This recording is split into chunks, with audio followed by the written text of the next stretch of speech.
বিশ্বের ষষ্ঠ পরমাণু শক্তিধর রাষ্ট্র ভারত। দেশটিতে নিউক্লিয়ার রিঅ্যাক্টরের সংখ্যা ২৫টি, যা থেকে মেটানো হচ্ছে ভারতের ৩% বিদ্যুতের চাহিদা। যদিও দীর্ঘদিন ধরে রাষ্ট্রায়ত্ত প্রতিষ্ঠানগুলোর হাতে ছিল এই খাতের নিয়ন্ত্রণ।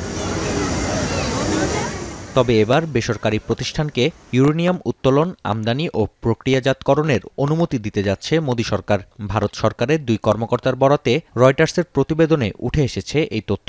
প্রতিবেদনে উল্লেখ করা হয়, ২০৪৭ সাল নাগাদ পরমাণুর মাধ্যমে বিদ্যুতের উৎপাদন ১২ গুণ বাড়াতে চায় নয়াদিল্লি। এ লক্ষ্যে প্রয়োজন বিপুল বিনিয়োগ। তাই বেসরকারি প্রতিষ্ঠানকে অনুমতি প্রদানের পাশাপাশি পরিকল্পনা রয়েছে বিদেশি প্রতিষ্ঠানের বিনিয়োগে বিধিনিষেধ শিথিলের প্রসঙ্গ।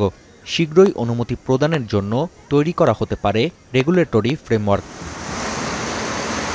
প্রতিবেদনে উল্লেখ করা হয়, পরিকল্পনা বাস্তবায়ন করা গেলে মোট বিদ্যুৎ উৎপাদনের ৫% সরবরাহ করা যাবে পরমাণু বিদ্যুৎ কেন্দ্রের মাধ্যমে। পরমাণু তৈরির উপাদানের অপব্যবহার, তেজস্ক্রিয়তা থেকে সুরক্ষা ও কৌশলগত নিরাপত্তা রক্ষার জন্য ভারতের রাষ্ট্রায়ত্ত প্রতিষ্ঠানগুলো দীর্ঘদিন ধরে এককভাবে ইউরেনিয়াম উত্তোলন করে আসছিল। নতুন পরিকল্পনা অনুসারে পারমাণবিক বর্জ্য পুনঃপ্রক্রিয়াজাতকরণ করবে রাষ্ট্রায়ত্ত প্রতিষ্ঠান।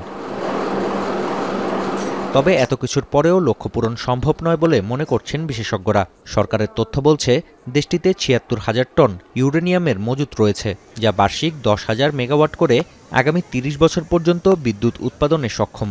যদিও এটি লক্ষ্যমাত্রার মাত্র ২৫% বিদ্যুৎ উৎপাদন করতে পারবে। তাই চাহিদা পূরণে ইউরেনিয়াম আমদানির বিকল্প নেই দেশটির।